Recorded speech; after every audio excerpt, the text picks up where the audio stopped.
Dada, bu so'z yillar davomida menga tayanch bo'lganini endi tushunyapman. Yosh edim. Sizning biz uchun qilayotgan mehnatlaringizni yaxshi anglamagan ekanman.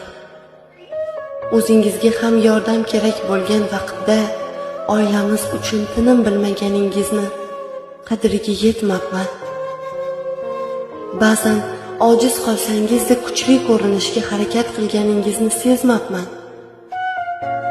O'rinli dakki berganingizda xafa bo'lgan yillarimga achinaman.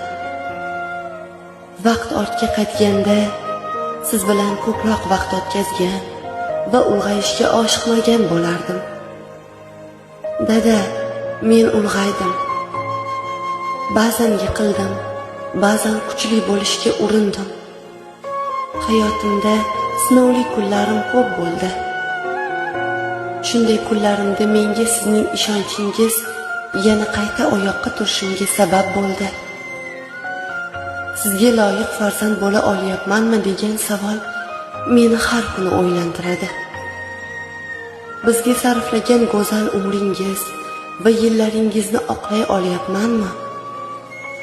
Sochingizdagi oqlar, sog'lig'ingizdagi ba'zi muammolar bizni bekamu ko'st o'stirishingizda qurbon qilganlaringiz bo'ldi.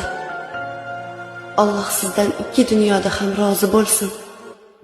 Duolarimning bari siz uchun dadajonim. Sizni ba'zan xafa qilib qo'yadigan men farzandingizni kechiring. Sizni juda ham qattiq yaxshi ko'raman.